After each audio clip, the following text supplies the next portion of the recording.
Efesiërs 6 vanaf vers 1.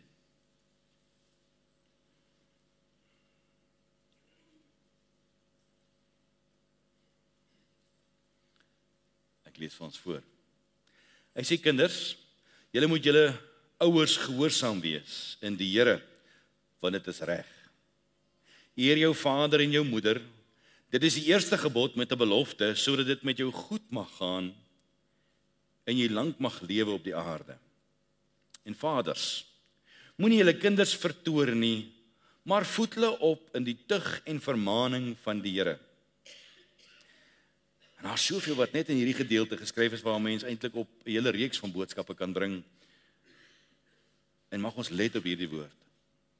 Diensknegte, wees gehoorsaam aan julle Here na die vlees, met vrees en bewing, in opregtheid van julle hart, soos aan Christus, nie met oediens soos mense behaars nie, maar soos diensknegte van Christus, wat die wil van God van harte doen, en met goedwilligheid die Here dien.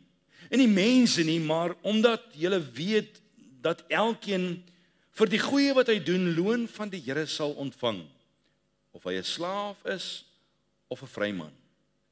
En Here, doen dieselfde teenoor hulle, en laat staan die dreigemente, omdat julle weet, dat ook julle eie Here in die hemele is, en by hom geen aanneming van die persoon is nie. Eindelik, my broeders, word kragtig in die Here, en in die krag van sy sterkte, trek die volle wapenrusting van God aan, sodat julle staande kan bly teen die liste van die duiwel, want ons worstelstryd is nie teen vlees en bloed nie, maar teen die owerhede, teen die magte, teen die wêreldheersers van die duisternis van hierdie eeu, teen die bose geeste in die lig. Daarom, neem die volle wapenrusting van God op, sodat julle weerstand kan bied in die dag van onheil, en nadat julle alles volbring het, staande kan bly. Staan dan vas, julle lendene, met die waarheid omgord, met die borswapen van geregtigheid aan, en as skoene aan julle voete die bereidheid vir die evangelie van vrede. Behalwe dit alles, neem die skild van die geloof op, waarmee julle al die vurige pyle van die bose sal kan uitblus. En neem aan die helm van verlossing en die swaard van die Gees, dit is die woord van God. Terwyl julle met alle gebed en smeking by elke geleentheid bid in die Gees, en juist daartoe waak met alle volharding en smeking vir al die heiliges en vir my, sodat 'n woord my gegee mag word as ek my mond oopmaak, om met vrymoedigheid die verborgenheid van die evangelie bekend te maak, waarvoor ek 'n gesant is, in ketTINGS, sodat ek daarin vrymoediglik kan spreek, soos ek moet spreek. En dat julle ook my omstandighede kan ken, hoe dit met my gaan. Alles sal Tychicus, die geliefde broeder en getroue dienaar in die Here, julle bekend maak. Ek het hom juist daarvoor na julle gestuur, dat julle ons omstandighede kan ken, en hy julle harte kan troos. Vrede vir die broeders en liefde met geloof, van God die Vader en die Here Jesus Christus, die genade sy met almal, wat ons Here Jesus Christus in onverganklikheid liefhet. Amen. Nou, ek wil graag aan die uitsonder in hierdie môre, vers 12 van ons geleesde gedeelte. Hierdie woord sê vir ons baie mooi, want ons worstelstryd is nie teen vlees en bloed nie. Ons beleef hierdie uitdaging van die lewe. En dis 'n groot uitdaging vir die kind van die Here in die dag waarin ons leef. En daarom wil ek met u praat oor hierdie onsigbare vyand. Ja, daar's baie vyandigheid in die lewe. Ja, daar's baie aanslae op jou en my as kind van die Here. En hierdie vyand wat ons as mens aanval, kom op baie subtiele, baie versigtige, baie verskanste en baie onsigbare wyse. Soos 'n dief. Jy weet nie wanneer hy daar is nie. Jy weet nie wanneer hy op pad is nie, maar hy slaan in 'n oomblik toe, wanneer jy die minste verwag. Soos iemand wat jou perseel betree. Jy is nie bewus daarvan nie, maar vroeg môreoggend as jy uitstap, dan sien jy die spore waar hy beweeg het. En hy kom gewoonlik in die donker. En jy weet nie van hom nie. En hy beweeg rond, sonder dat jy van hom bewus word, meeste van die tyd, sluip hy rond. maar tog kom hy met 'n groot aggressie. Want dit wat in sy pad is, dit breek hy. Dit wat hom verhinder, dit breek hy. En hy kom om te verniel en te verwoes. Hy het geen respek vir jou as mens, vir jou lewe, vir jou belange, vir jou besittings of vir jou roeping in die lewe nie. Hy het geen respek vir niks anders as net vir sy wil nie. En al wat jy sien is die spore van verwoesting. En jy merk op daar's iets anders die volgende oggend. Daar's iets wat nie op 'n goeie manier verander het nie, maar iets is anders en jy word bewus van 'n teenwoordigheid wat nie is soos wat dit was nie. Jy weet waarna ek praat, né? Jy's so bewus, hier was iemand gewees. Dit voel of iemand vir jou kyk, maar jy's nie seker wie dit is of waaroor dit gaan nie, maar jy's bewus van iets. Soos 'n stille oorlog wat so half onder die dekmantel plaasvind. Ek praat met u vanmôre oor die aanslag van 'n vernuftige vyand. 'n woedende vyand, 'n aggressiewe vyand, 'n onsigbare vyand. Wat besig is om oorlog te voer en hy mik vir jou en vir my hart. En ons as kinders van die Here, sy vyand is so onsigbaar. Hy's uiters sluw. Hy werk op so 'n wyse dat ons eintlik kan sê hy werk onder die dekmantel. Hierdie vyand is nooit lui nie. Hy kom selfs soms as 'n engel van die lig. En ons leer in die woord van die Here, juis in die laaste dae gaan hy juis rondbeweeg soos 'n engel van die lig. Hy gaan homself voorstel as iets goeds, maar hy kom om te verwoes en te verniel en te ontneem. Ja, soms selfs met die masker van heiligheid, vriendelikheid en geregtigheid. Die woord van die Here leer vir ons, hierdie vyand word geken as gedrewe deur die bose geeste in die lig. En ek en jy is in die hitte van die stryd. Ek en jy is daar waar hierdie brullende leeu soek om te verslind, waar hy wil verniel, waar hy wil verwoes. En ons beleef hom as 'n onsigbare vyand. Ja, dit is soos 'n geestelike oorlog wat nie geveg kan word met vleeslike wapens nie. En dit is nogal die wyse waarop 'n mens se lewe getoets kan word, want dit waarmee ons besig is, moet ons baie mooi vir onsself toets. Dit wat ek doen, is dit dalk enigsins vleeslik? Want as dit vleeslik is, dan wys dit aan watter kant van die oorlog ek veg. As jy 'n aanslag met geestelike wapens geskiet, dan is jy deel van die krygers van die lig, om die goeie stryd te stry, waarvan Paulus praat. Dan is jy besig om daardie stryd te stry vir die saak, vir die eer en die lof van ons koning. Maar as die wapens waarmee jy besig is in die lewe, vleeslike wapens is, dan mag dit dalk net wees dat jy vir die verkeerde kant besig is om te stry. En dit is soos 'n chemiese oorlog. Jy is nie mooi seker waar dit vandaan kom nie. Ek meen hulle karring nou nog om te bepaal waar kom die COVID vandaan? Was dit nou van hier af of was dit nou van daar af? Wie was nou die oorsprong? Wie het dit nou begin? En daar's baie gissings en baie teorieë. En so is daar ook in die geestelike oorlog, is daar baie teorieë. Want is net soos hierdie geestelike oorlog. Jy weet nie mooi presies waar dit vandaan kom nie, maar jy het 'n baie goeie idee. Dis die Satan homself wat dit begin het. Maar jy weet die stryd is groot. Jy weet die wonde is diep. En dit vat tyd om gesond te word. Ja, en ons sien daar die geestelike skade. En gewoonlik sien die mense die skade eers 'n dag of 2 later, wanneer dit klaar diep ingesink het. Jy sien die agteruitgang en ons sien dit in ons omgewing. Ons sien dit in ons kultuur, ons sien dit in ons eie volk. Ja, ons sien nie dalk nie altyd die oorlog nie, want dit is presies hoe hierdie onsigbare vyand werk onder die dekmantel. En daarom moet ons so versigtig wees om waaksaam te wees. Daar's 'n ou boekie wat geskryf is, ek weet nie of julle al ooit gehoor het nie, The Art of War. En hulle sê dat hierdie mense wat in die Art of War, dis 'n ding in Japan, is dit vir hulle belangrik om in alles in die lewe te meet in oorlog. Alles wat hulle doen is oorlog. As hulle besigheid koop, is dit oorlog. As hulle vakansie hou, is dit oorlog. Dis altyd in die agtergrond met die doel van oorlog in die agterkant van hulle koppe. En die term wat hulle gebruik is bingfa. So as 'n Japanees naby jou verbykom en hy sê die woord bingfa, moet jy koes. Want ek en jy is in so 'n geestelike oorlog. waarin ons onsigbare vyand dag en nag aanhou met bingva. Want alles is vir hom oorlog, en alles is vir hom om te pletter te slaan, en alles vir hom is om seer te maak, en alles van hom is om te ontneem. Hierdie geestelike oorlog hou aan dag en nag, en dit werk skade in jou huis, en dit werk skade in jou huwelik, in die kombuis, en in die TV-kamer, en as jy die TV aansit, dan moet jy weer daar skade, en as jy verkeerd handel, moet jy weer daar skade. Dit is in vriendekringe, dis binne in die kerk, dis elke plek waar jy jou vind, daar waar mense is, daar is dit die heeltyd hierdie oorlog. En ons kan so maklik vasgevang raak, in die middel van die oorlog, en nie besef hoe groot dit kan wees. Want wanneer daar oorlog was, dan kyk ons terug in wêreldgeskiedenis, dan sien ons daar waar oorlog was, volg depressie, volg armoede. Daar waar oorlog was, daar volg dood. Daar waar oorlog was, daar volg skade. En net so is dit in ons geestelike lewe.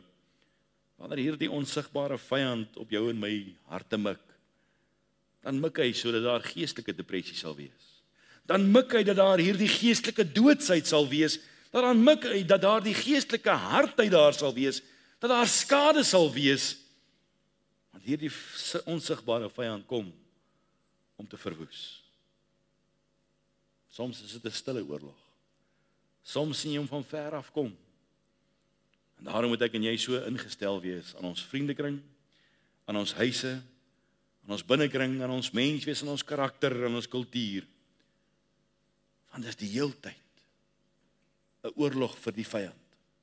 En hy val jou in my huis aan. En hy val jou in my lewe aan, en hy val ons kultuur aan, en hy val ons volk aan, en hy val jou huwelik aan. En as jy nie besef nie, vir hom bly dit bingva. Hy kom om te verwoes. Hy kom sodat daar depressie sal wees. Hy kom sodat daar agteruitgang en armoede sal wees. Hy kom sodat daar doodsheid sal wees. En dit is so gevaarlik en dit is so fataal. As jy nie besef, hierdie onsigbare vyand mik ook vir jou hart nie. En hy's besig met duistere agendas. En hy's besig om te mik, om seer te maak. En as ons nie waaksaam is nie, vriende, dan word jy gewoonlik eers die volgende oggend wakker. En die merke sit. En die spore is diep in jou en my hart ingetrap. En ons sukkel om gesond te word. Paulus kom leer hierdie kinders van die Here dat hulle blootgestel is. Dat hulle blootgestel is en daarom moet hulle self toerus, want hierdie blootstelling is oorweldigend. En hy sê hulle moet toegerus word met die wapenrusting van God. En ek sal nou 'n bietjie meer sê oor dit. Maar dit is 'n wonderlike wapenrusting, want dit is 'n wapenrusting wat geken word aan waarheid en geregtigheid, en die evangelie van liefde en vrede, aan geloof, aan verlossing, aan die wonderbare woord van die Here. Dis 'n wonderlike wapenrusting wat vir ons gebied word. En dis een wapenrusting wat ons kan gebruik, waar ons nie hoef te wonder nie, maar dat ons kan weet dat daar groot sukses is met hierdie wapenrusting. Maar vriende, die werklikheid van die lewe is, ek en jy as kind van die Here is kwesbaar. Ek is kwesbaar as kind van die Here, indien ek nie identifiseer dat ek en jy in die hitte van die stryd is nie. Hoor my woorde baie mooi. As jy nie identifiseer dat die vyand vir jou hart mik, en baie duidelik mik om vir jou te ruïneer nie, moet jy vandag nie wonder nie, moet jy weet, daar gaan bloed vloei. Ons is kwesbaar, omdat ek moet identifiseer waar die aanslag vandaan kom. Ons is kwesbaar, omdat ons natuur is om in die vlees te reageer, en in die vlees te begin veg. Ons is kwesbaar, omdat ons versigtig moet wees, om nie in ons menslike natuur die probleme wat geestelik is, vleeslik te probeer aanspreek nie. Ons is kwesbaar, as ons nie vas staan te midde van die aanslag nie, omdat die bose poog om te ondermyn, om te vertroebel en te verskeer, en te verswak en te verslind. En soms laat ons hom toe, en daarom is ons kwesbaar. Het jy al die fout gemaak om die bose toe te laat? Om reguit vir jou hart te mik, en jy is nie beskermd in daai oomblik nie? Daarom moet ons let op die strategie van die vyand. En die strategie van die vyand is baie gevaarlik. Die eerste een van die strategie van die vyand is misleiding. Misleiding omdat hy die verkeerde inligting versprei.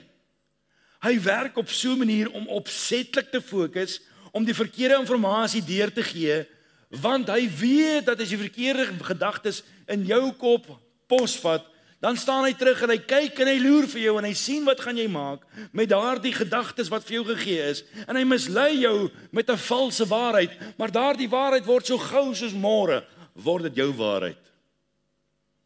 Net soos die slang in Eden het gedoen het, toe hy Adam en Eva kom verlei het.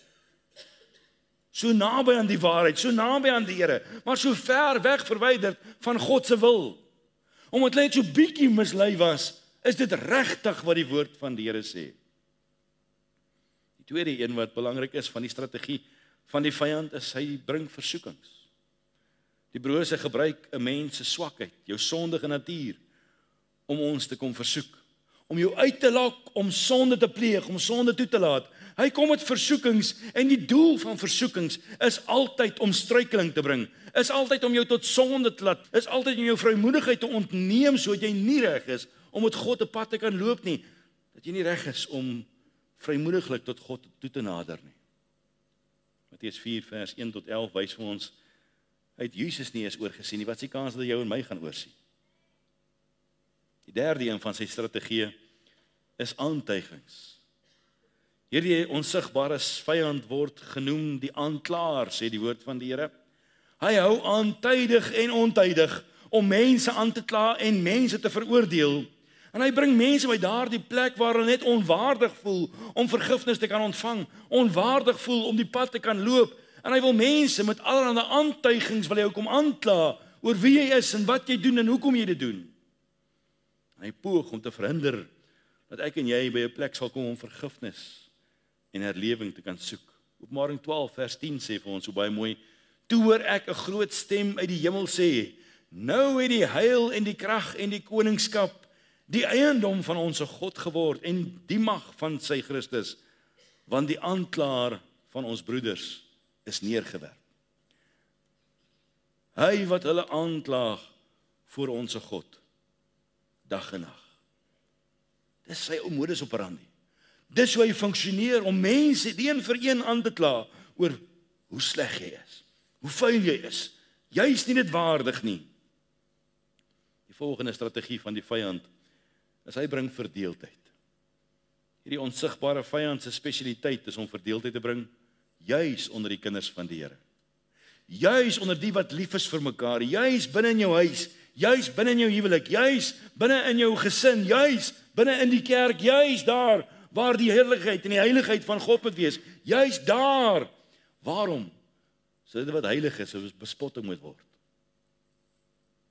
1 Korintiërs 1 vers 10 sê, maar ek vermaan julle broeders in die naam van ons Here Jesus Christus, om almal eensstemmig te wees, en dat daar geen skeuringe onder julle moet wees nie, maar dat julle verenig moet wees in dieselfde gesindheid en in dieselfde mening. Want hierdie is 'n sluw vyand. En hy kom op 'n baie subtiele wyse en hy bring verdeeldheid. Die volgende een wat ek aan gedink het was, hy bring afleiding. Nou vriende, die manier om mense te kry om te val in hulle geloof, of om koud te word in hulle oortuiging en hulle geloofslewe, is om net so 'n bietjie afleiding te bring. So die ou duiwel kom op hierdie manier, en op 'n baie subtiele wyse kom en hy bring afleiding. Hierdie onsigbare vyand kom op 'n gereelde basis en hy bring so klein bietjie afleiding. En ek het al baie keer hierdie ding gesien gebeur. Mense kom by die punt en sê, "Dowie, ons het nou 'n ou kindjie gekry. Ons kan nou nie meer dit en dit en dit doen soos ons altyd gedoen het nie. Dowie, ek het nou hierdie belangrikheid wat ek nou moet volhard. Ek moet nou hierdie werk moet ek nou doen. Ek het nou hierdie verantwoordelikheid wat ek moet doen. Daarom kan ek nie nou vir die Here iets doen nie. Of ek het dit wat ek moet doen of dat wat ek moet doen, en dit ontwrig my gebedslewe. Dit ontwrig my Bybelstudielewe. Dit ontwrig my geestelike groei. Dit ontwrig daardie onderlinge stimulasie, daardie verantwoordelikheid vir mekaar, en die onsigbare vyand kom en hy maak jou dat jou aandag afgelei word na iets anders. Hy doen dit deur ons besig te maak met baie dinge. Hy doen dit deur sport, hy doen dit deur stokperdjies. Hy doen dit deur vriende. Hy doen dit deur gesindhede. Hy doen dit deur ons soms so 'n bietjie lui te kom maak. Hy doen dit deur ons soms 'n bietjie sensitief te kom maak, moet net nie op my tone trap nie. En op die einde van die dag lei die saak skade, want die kinders van die Here verloor fokus. Want die duiwel het gekom as die onsigbare vyand om jou aandag af te lei na iets anders toe. Dis die werk van die onsigbare vyand. Hierdie werk gaan voort. Hy fokus om die kinders van die Here geestelike blindheid te kom toebedeel. Hierdie aanslag op die kinders van die Here is vel in die dag waarin ons leef. En is baie maklik as kind van die Here om baie wakker te wees vir al die ander se fout, maar ek is blind vir my eie fout. Die Here moet met my ook praat. En vir my sê maar, ons moet so leer om waaksaam te wees. Dat ons alle foute sien, maar my eie foute sien ek nie. So maklik kan ons geestelik blind wees. So maklik kan ons geestelik tevrede wees. Hoe verskriklik sou dit wees as jy vandag na oop hartoperasie toe moet gaan en jy moet oopgesny word en die man wat die operasie doen is op die nippertjie 1 tree van die dood af, want hy self het hartchirurgie nodig. Sal jy na so 'n man toe gaan? Sal jy na iemand toe gaan wat 'n werktuigkundige is wat sy eie motor glad nie loop nie? Sou jy na iemand toe gaan wat 'n huis moet bou wie sy eie huis uit mekaar uitval? Ja, God praat soms deur sy woord. En baie maal is ek en jy blind om te hoor wat die Here vir ons wil kom sê. 2 Korintiërs 4 vers 4 sê, naamlik die ongelowiges in wie die God van hierdie wêreld die sinne verblind het. Die God van hierdie wêreld het 'n manier, vriende, om ons as kinders van die Here so maklik mee te sleer en ons onsienlik te maak vir ons eie moeilikhede. As jy sodat die verligting van die evangelie, van die heerlikheid van Christus, wat die beeld van God is, op hulle nie sou skyn nie. Hoe verskriklik is dit? As kinders van die Here, dat die evangelie lig nie toegelaat word om my in te skyn nie. En al skyn hy hoe? Ek sien niks, want ek het blind geword vir myself. 2 Korintiërs 4 vers 6 sê, want God wat gesê het, dat daar uit duisternis lig moet skyn, dit is hy wat in ons harte geskyn het, om die verligting te bring. Keer op keer kom skyn God die lig van die hemel op ons harte. En keer op keer stap ons hier uit, keer op keer loop ons weer hier in, keer op keer gaan ons aan met ons lewe, nog 'n dag, nog 'n ding, nog 'n geleentheid, maar ons is blind. Want hier die onsigbare vyand fokus daarop om die kinders van die Here te vang met 'n geestelike blindheid. So die vraag is, hoe moet ek en jy stry? En die eerste ding hoe ek en jy moet stry om teen hierdie onsigbare vyand staan te kan bly is vertrou in die krag van God. Die woord van die Here sê vir ons in vers 10, eindelik my broeders, word kragtig in die Here en in die krag van sy sterkte. Fokus om te lewe in die krag van die Here. Wees in afhanklikheid getrou aan die krag van die Here, aan sy instaatstelling. Efesiërs 6 vers 1 tot by vers 6 sê, kinders, julle moet julle ouers gehoorsaam wees, dis om te lewe in die krag van die Here. Want dis reg. Hy gaan verder, hy sê, eer jou vader en jou moeder. Dit is die eerste gebod met 'n belofte. Hy gaan verder, hy sê, moenie julle kinders vertoorn nie, ouers, maar voed hulle op in die tug en die vermaaning van die Here. En diensknegte, wees gehoorsaam aan julle Here na die vlees, net soos wat julle gehoorsaam is aan Christus. Hier sien hy verduidelik baie mooi hoe dit 'n mens prakties in die lewe, in die krag van God moet leef, hoe om dit fisies te gaan uitvoer. Vers 6 sê, nie moet oë dien soos mense behaars nie, maar soos diensknegte van Christus wat die wil van God van harte doen. En met goedwilligheid die Here dien en nie mense nie, omdat julle weet dat elkeen vir die goeie wat hy doen, loon van die Here sal ontvang. En vers 10 sê, word kragtig in die Here. So wat beteken dit? Hy sê ons moet nie na die vlees en bloed wandel nie. Hy sê ons moet nie die lewe leef soos mense wat verlore gaan nie. Hy sê ons moet reageer na die woord van die Here, na die wil van die Here in die gees. Ons moet nie leef onder daardie sorg van die wêreld nie. Ons moet leef onder die sorg en staatstelling van die Here. Jy sien, ongelukkig leef ons in 'n tyd, hy praat van daardie magte. Die wêreld heers as die bose geeste in die lig. Dis die aanslag wat ons beleef, die owerhede wat rondom ons is, daardie magsposisies. Maar vriende, die magsposisies is soms binne in die huis. Want pa, jy kan in 'n magsposisie wees, of ma, jy kan in 'n magsposisie wees, of hier in die kerk kan ons in 'n magsposisie wees. En nou kan ons reageer uit die vlees uit, dan reageer ons nie in die krag van God nie. En daarom moet ons die Here vertrou en sê, Here, help ons asseblief. Dat ons altyd sal leef in die krag van die Here. Nie na die vlees nie, maar na die Gees. Nie soos een wat al die mag besit nie, maar soos een wat afhanklikheid leef. En ek moet myself toets en sê, Here, tree ek dalk in my huis op asof ek al die mag het? Tree ek dalk in my gemeente op asof ek al die mag het? Here, tree ek dalk in my vriendekring op asof ek al die mag het? Of tree ek op asof ek in U krag leef? Kolossense 2 vers 15 sê, Jesus het die oorwinning bewerk deur die aanslag van sonde en boosheid aan die kruis vas te naal, nadat hy die owerhede en magte uitgeklee het en hulle in die openbaar tentoongestel het en daardeur oor hulle getriomfeer het. Wat moes sy strategie gewees het? Hy moes hulle oorwin het. In sy krag en in sy sterkte.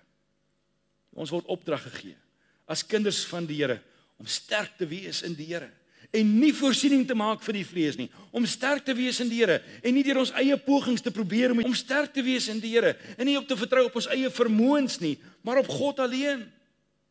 Om sterk te wees in die Here en nie in hoe ons dinge verstaan nie. Waarom jy is my swakheid voor God erken.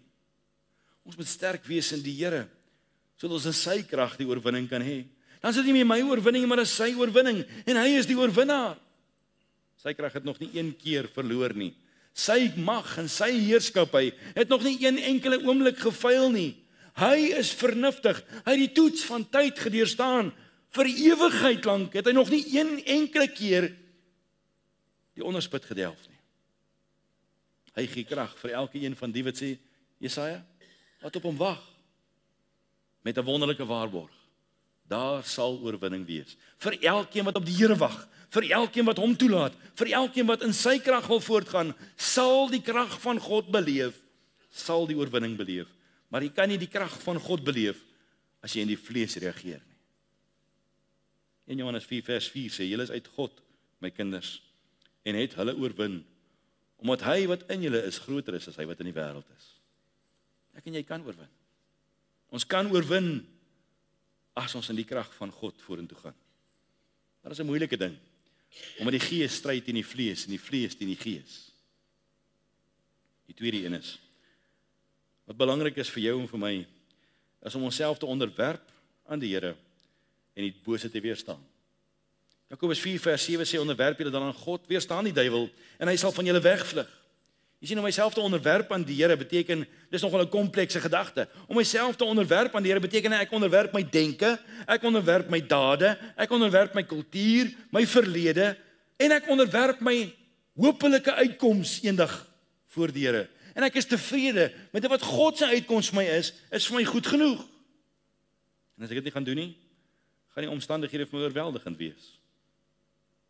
So kan ek my onderwerp aan sy gesag? Kan ek my onderwerp aan sy wil? Kan ek my onderwerp aan sy plan en sy saak?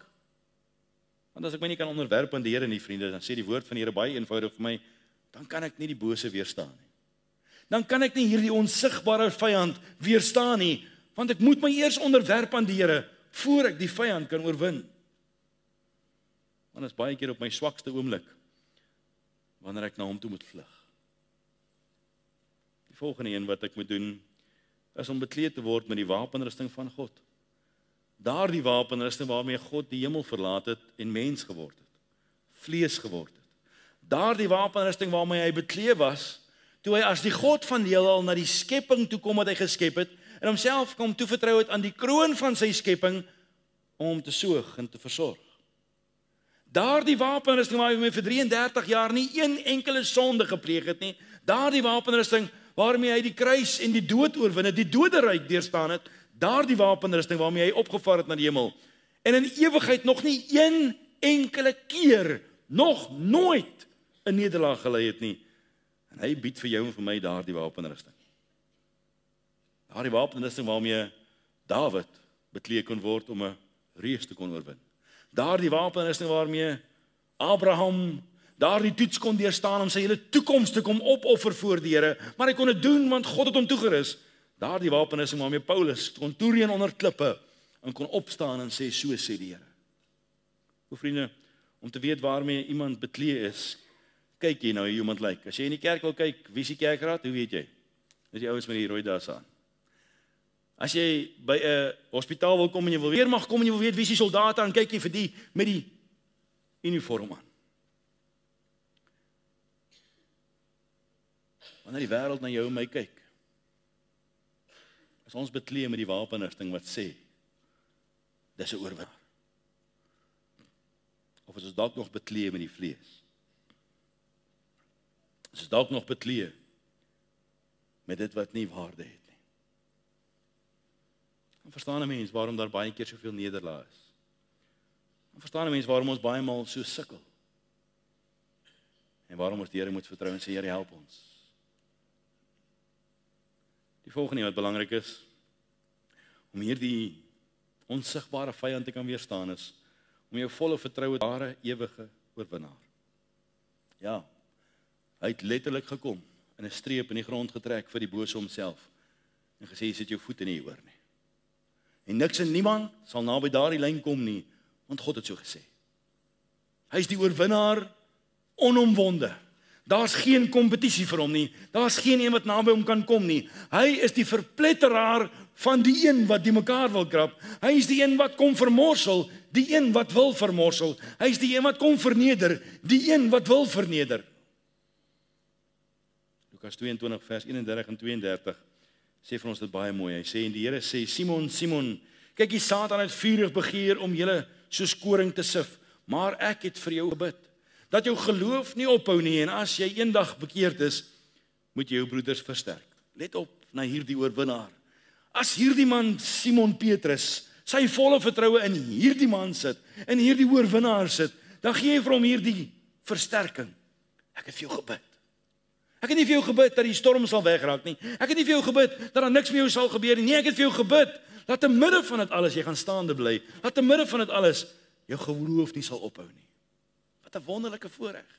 Daar is 'n God in die hemel wat die oorwinnaar van oorwinnaars is, wat vir jou en vir my bid in hierdie oomblik. Dat ons nie sal moet opgee nie. Dat ons geloof nie sal ophou nie. Maar hy kom verder en hy sê dat ons wanneer ons bekeerd is, mekaar sal versterk. Sodat ons eendag vir mekaar kan sê, ek het daai tyd die fout gemaak. Ek het moeg geraak en langs die pad gaan sit. Ek het uitgeput geraak. Ek het vasgehaak in dinge. Ek het verkeerd opgetree. Ek het verkeerd gedoen. Maar God het my kom besiel. God het my kom dring. God het my... En dit is my so kosbaar. Die Here kom sê nie vir hom alles gaan reg wees nie. Hy sê nee, die Satan homself het vurig begeer om vir jou te kom sif. My vriende, ek het vandag vir jou slegte nuus. Die Satan begeer. En ek is jammer om te sê, maar baie keer kry jy sy doel reg. Want ek sien hoe sif hy, en ek sien hoe skit hy, en ek sien waarmee is hy besig. Wat 'n wonderlike voorreg. Te midde van die vurige aanval van hierdie onsigbare vyand, is daar 'n God in die hemel. Baie keer bid ons nie eens vir mekaar nie. Dan is daar 'n God in die hemel, wat vir jou en vir my kom bid. Hoe amazing is dit nie? Daarom kan ons hom vertrou. Want selfs wanneer ons aan hom vashou, te midde van hoe swaar die stryd ook mag wees, hou hy aan om vir ons in te tree in gebed. Ja, hy het in die tuin van Eden vir Adam en Eva ingetree in gebed. Hy het vir die volk, toe hulle voor Farao staan in Egipte, ingetree in gebed. En hy het nie verloor in Egipte, en hy het nie verloor in Eden nie. Hy het ook nie verloor in die wildernis nie. Hy het ook nie verloor in die beloofde land nie. Hy het nie verloor in die kruis nie. Hy het nie verloor in die doderyk nie. Hy het nie verloor op die aarde nie. Hy het verseker nie verloor in die hemel. Toe 2/3 van die engele saam met hom staan, en 1/3 sê maar ons wil ons eie ding doen nie. Hy het nog nie een keer verloor nie. En daarom kan ek my volle vertroue plaas op die een enkele oorwinnaar, wat die toets van tyd deurstaan het. Die laaste een wat ek graag wil uitwys is, om hierdie onsigbare vyand te kan oorwin, moet ons die woord van God gebruik. Nie net gebruik nie, vir ons eie doel nie, maar dit regsny. Lukas 4 vers 4 sê maar is geskrywe, Jesus homself word versoek, Jesus homself word getoets, en hy gebruik die woord reg, om die bose te uitoorlê. En so wil die Here hê, ons moet die woord van God diep in ons harte bære. Ons moet die woord van God indrink, ons moet die woord van God eet, soos Jesegiel, ons moet die woord van God ons deel kom maak, sodat wanneer die aanslag kom, dat ons die woord van God kan uitsaal, en sê dit is wat die aanslag kan teëstaan. Herinner die onsigbare vyand. Swaai die swaard van die woord voor sy gesig en sê vir hom en herinner hom aan hierdie woord van Johannes 10 vers 10. Ja, die dief kom net om te steel en te slag en te verwoes. Ek het gekom dat ons lewe in oorvloed kan hê. Die dief het gekom. Maar ons kan die swaard swaai wat sê daar het vir ons lewe en oorvloed gekom. Ons het nodig om sy werke te identifiseer. Ons het meer nodig om te let op die woord van die Here. Hierdie week se storm kom en ek stap maandagooggend hier uit op die perseel. En ek loop so rondom al die geboue en ek kyk na al die skade en al die dinge. En terwyl ek rondstap, sien ek een ding raak. Ek tel 28 voeltjies. En ek het dalk nog 'n klomp gemis wat dood is. 28 voeltjies wat omkant gevang was deur 'n storm. 28 voeltjies wat nie net doodgeslaan is nie, wat letterlik vermink is. Wat as die oordeel vandag moet kom oor hierdie perseel? Hoeveel siele gaan vermink wees? Vir hoeveel siele gaan daar nie tyd wees om reg te maak? Vir hoeveel siele gaan daar nie tyd wees om te skuil nie? Omdat die woord van God nie in ons hart gebêre is nie.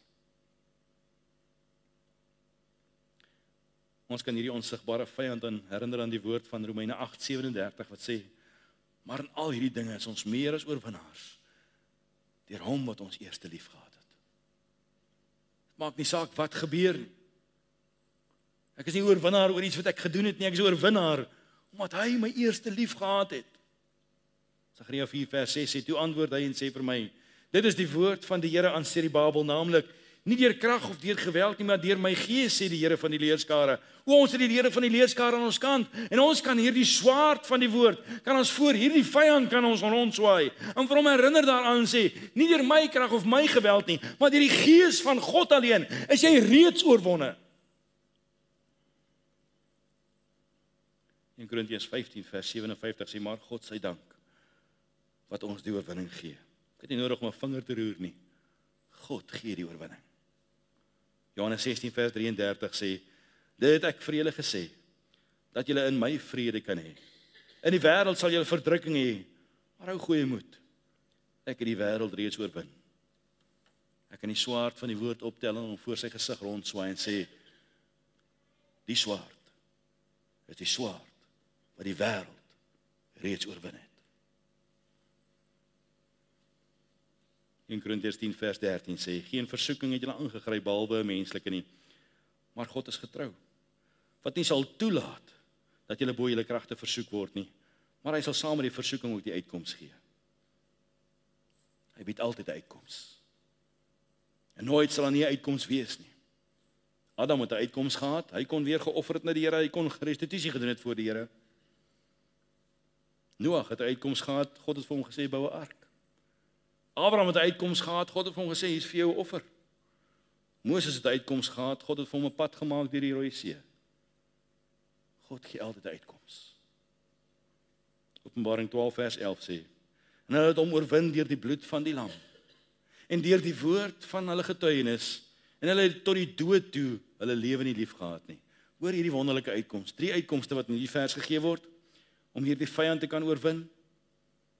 Hulle het hom oorwin deur die bloed van die lam. En ek en jy kan oorwin deur die bloed van die lam. En hulle het geoorwin deur die woord van hulle getuienis. Hulle het vertel van die heerlikheid van God. Hulle het vertel van die wonder van God. Hulle het vertel, hulle kon nie ophou praat nie. Hulle was gedring daartoe om altyd aan te hou praat. Dit borrel uit hulle uit. En die derde een, hulle het nie hulle lewe lief gehad tot die dood toe nie. En as jy die vyand wil oorwin, dan kan jy deur hierdie 3 dinge toe te pas in jou lewe. Hierdie swaard, in jou eie lewe te laat insteek, kan jy hierdie vyand oorwin. 2 Tessalonisense 3 vers 3 sê, maar die Here is getrou. Hy sal hulle versterk en bewaar van die bose. En ons kan hierdie onsigbare vyand herinner en sê die Here is getrou. Hy sal my versterk. Hy sal my bewaar. Ek kan aangaan met vers op vers op vers op vers van hierdie swaard wat gebruik was om hierdie wêreld te oorwin. Maar vriende, daar is 'n werklikheid vandag. En mense sien dat hierdie vyand kom met groot aanslag. En elke keer wanneer die woord van God nie gebruik was nie, dan sien ons Kain was 'n vyand gewees, omdat hy jaloers was. Farao was 'n vyand gewees, omdat hy magbehep was. Goliat was 'n vyand gewees, omdat hy vol trots was. Dawid se seun Absalom was 'n vyand gewees, omdat hy vol rebellie was. Haman was 'n vyand gewees, omdat hy besig was met komplotte. Herodes was 'n vyand gewees van Jesus, omdat hy al die klein kindertjies wat onskuldig was, wou vermoor. En ons weet in die laaste tyd sal die anti-kris 'n vyand wees, omdat hy die werk van God sal teëstaan. Wil jy jouself toets? Doen jy dalk enige een van hierdie goed in jou lewe? Is dit dalk moontlik dat daar dalk jaloesie in jou hart kan wees? En dat jy een van die vyande kan wees van God? Is daar dalk 'n bietjie magsbeheptheid? Is daar dalk 'n bietjie trots? Is daar dalk 'n bietjie rebellie? Dalk 'n bietjie komplotte? Is daar dalk 'n bietjie enigiets wat dalk in jou binneste mag wees omdat jy die werk van God weerstaan?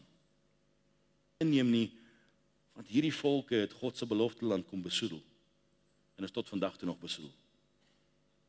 Kan dit so wees dat ek en jy dalk in die pad staan van God se beloftes?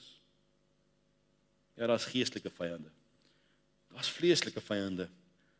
Daar's menslike vyande soos Isebel, soos Judas Iskariot, soos Delilah. Weet jy, sê die woord van die Here van hierdie vyande? Hy noem hulle kinders van ongehoorsaamheid. Hy noem hierdie vyande, vyande van God. Kinders van die Satan, werkers van ongeregtigheid, dwaase, goddeloses, spotters. Mag die Here ons help, dat ons in hierdie lewe baie versigtig sal wees, dat ons nie een van daardie name voor God sal dra nie. Maar dat ons waaksaam sal wees oor hierdie onsigbare vyand, want hy loop rond soos 'n brullende leeu om te soek om te verslind, te verwoes en te verniel. Hy kom juis om te verbreek. So mag die Here ons in staat stel om te kan weerstaan. Mag die Here ons kom toerus om voor hom te kan opstaan en die swaard van die woord in sy gesig te kan swaai. Mag die Here ons help om in sy sterkte te kan volhard tot die einde toe. Kom ons buig ons harte, kom ons bid saam.